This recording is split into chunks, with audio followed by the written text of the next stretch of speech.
2023 was a great year for painting.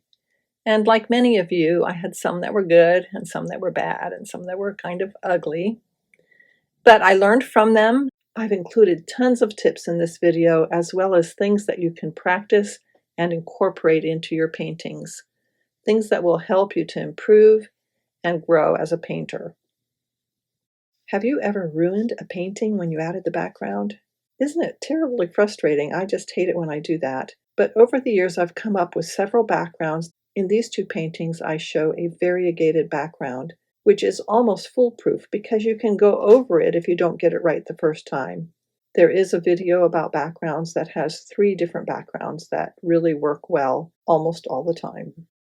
For things like these tulips that have a flower in the foreground and a lot going on in the background that's very far away, I recommend keeping all of the foreground in the same style.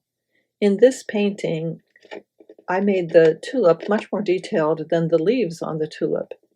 It doesn't work very well. I really ended up ruining the painting because I didn't make the leaves and the flower match each other, even though they're at the same level as far as distance goes. When you're painting a bunch of bookmarks to give away as gifts, it's easier to do if you tape out 4 of them on one paper with tape in between and then paint the whole background all at once. You can change the foreground for each one, like on these. I put a kitty and then just some trees and a snowman looking up at the Milky Way. But all of them have the Milky Way, and so it was easier to do that way. And the little snowman with the red hat, that's Charlie. I paint him every year. I painted all of those backgrounds at once too, and then I splattered the snow onto all of them at once as well. When you paint something out of your imagination, use colors that either are natural or that you like. I really liked the moon when I painted it, and then I added this pink background because it was Valentine's Day, and it just ruined it for me. I didn't really like it after that, and I wish I had done it a deep blue instead. One of the best exercises you can do is to take a photo reference and paint it in the color that's in the photo, which in this case was the pink poppies, but then also paint it in another color. This helps you to pay attention to the values, and you will learn a ton just in doing that and working with different colors on the same painting. Eventually, I branched away from long, skinny bookmarks to short ones. And so in this bookmark, I made it short and fat. The biggest reason I like this better is it's much easier to come up with a composition than it is on a tall, skinny bookmark. Using Frisket on glass in particular is a big help, and it helps to speed things up especially. These next 3 paintings I did in a workshop with Ian Stewart. I like to take a workshop every year, and if you possibly can, I recommend that you do the same thing, or take 3 days where you don't do anything but paint with YouTube so that you have this time set aside with some type of instructor, and you can really focus on learning the techniques. I was inspired to paint some more using his styles. And that's my next tip. When you do a workshop or take a class and learn a style from someone, practice it later. So this lighthouse with the stormy sky was as a result of that workshop. I did it after the workshop was over, but it helped solidify what I had learned. In Ian Stewart's workshop, I also learned about a beaded wash. So when I painted this, I practiced the beaded wash. It's a very effective way of making a really, really smooth sky. This video is about the basics, and it goes through shading and how to go from one color to another and how to get your values right, and it has a little tool that you can use.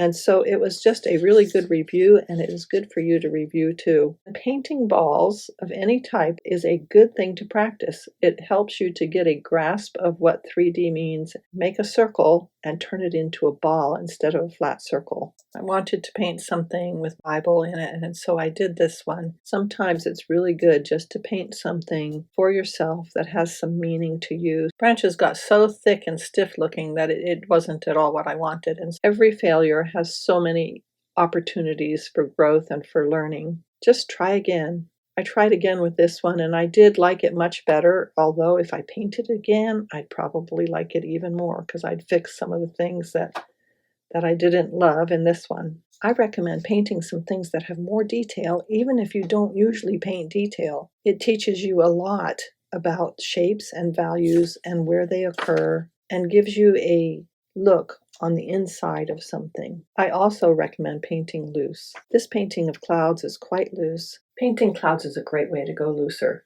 They tend to have a wispy look about them anyway, and it really doesn't matter if they're exactly like your reference photo.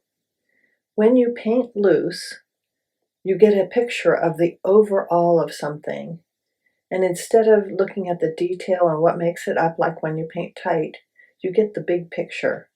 And that's very helpful in your overall understanding of watercolor. When you take a photo in the evening, or even in the light if your camera is facing the light, everything that's in the foreground goes dark. In this picture, the foreground went completely black because of the light of the sunset. But the eye can see more than the camera can see. And so your eye can see details. And so in this painting and in others like it, I added detail to the foreground. I wanted to do some flowers that took you back to the time of Jane Austen and Anne of Green Gables. Flowers are great for practice. They're good practice to prepare you for painting objects and to prepare you for painting people. This Morning Glory has dark shadows on it, but that actually made it easier to paint than something that has less contrast.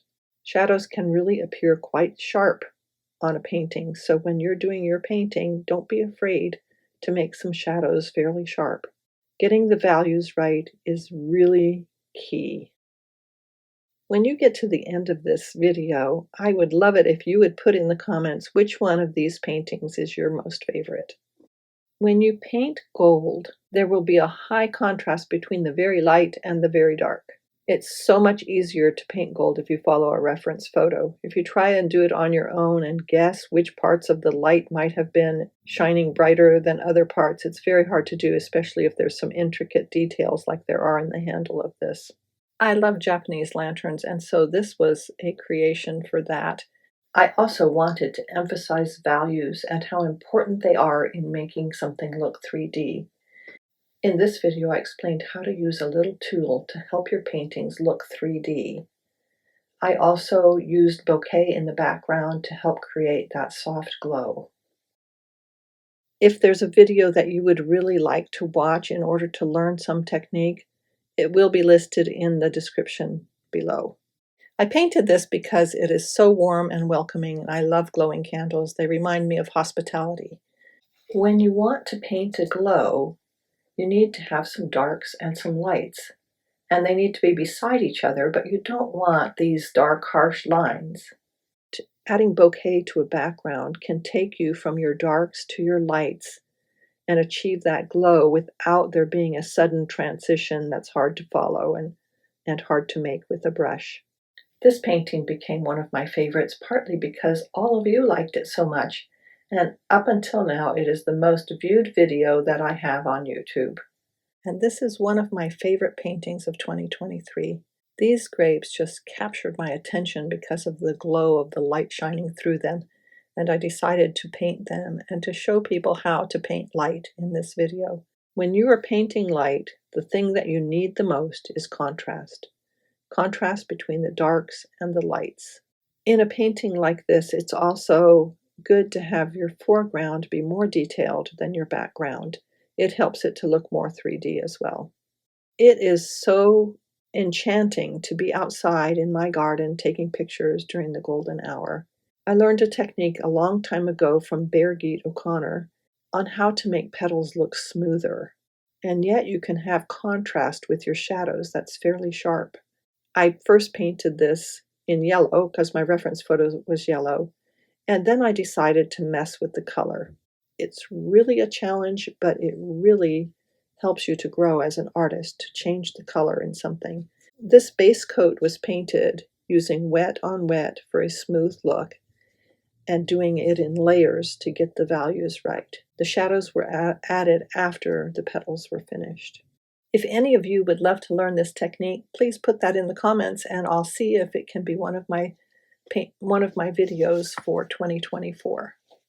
When you do those paintings that are mediocre or even ugly, which I have and still do, don't be discouraged by that or let it make you hate painting. All of us have gone through that time, and even those of us that are experienced still have times when we don't like our paintings, and they can be quite ugly. As you progress and learn new skills, your paintings will improve and your enjoyment will improve because you won't have to think so hard to get it to look how you want it to look.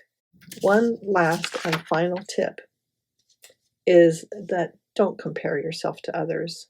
I found so many beginners in my workshops who compare their work to mine, and I have years and years of experience and they don't. And so it's really an unfair comparison that puts you at such a disadvantage. Just compare yourself to yourself. Save your older works, and a year later, 2 years later, look at them again and see how far you've come.